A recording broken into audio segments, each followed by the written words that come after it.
welcome back to Swan's Japanese Horror Reviews. This week we've got a film from 1997. It involves girls that play a Ouija board to summon up an evil spirit. Yeah, it's not gonna be one of the better movies I've reviewed.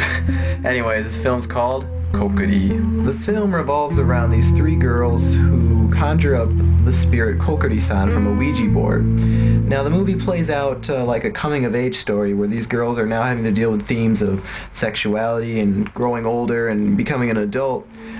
However, there are just so many bad points working against this film that it just becomes a complete mess, and it does fall into a lot of the modern cliches of what Japanese horror has been in the last 10 years or so. So what ends up happening is that we find out that Kokkuri-san, the spirit of the Ouija board, isn't the nicest spirit on the block.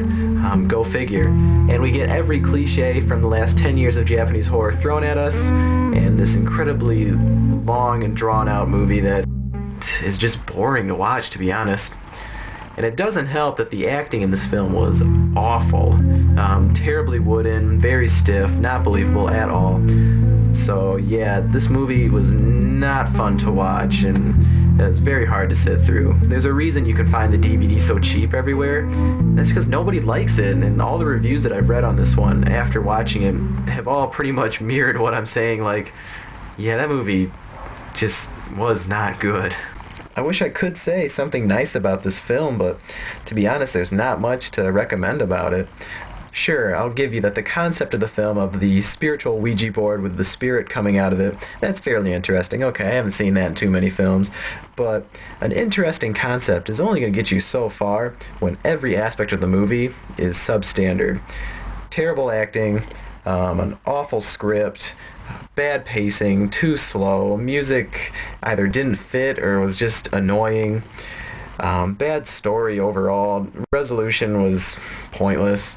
So yeah, Kokkuri-san, sorry buddy, but I really am just not getting into this movie, and I don't know that many people that have.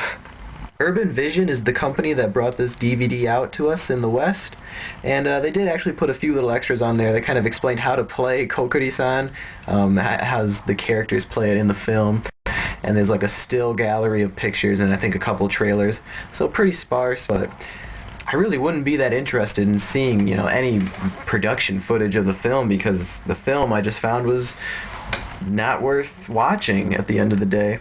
I've sat through this film I think twice in total, and both times it did nothing for me. So yeah, this is one film that does not need to be in your collection. And if you see it, even if you're like a huge J-horror, Japanese horror fan, go spend your money on something a bit better, please. Like, I try to put in reviews of really good movies that I like, and then I also try to put in reviews of movies that I kind of want you to steer clear of. And this is one that you really should steer clear of. So that's Kokkuri-san, an unfortunate film that I just can't recommend to anybody.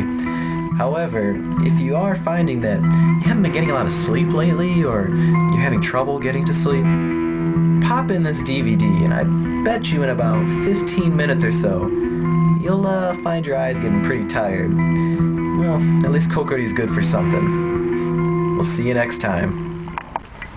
Sure, some would say that a haunted Ouija board is scary, but lately I've noticed that the Dreamcast and Saturn, well, something seems strange with them. They keep getting closer and closer together. I haven't been moving them, but in the middle of the night, it's like they're possessed by something.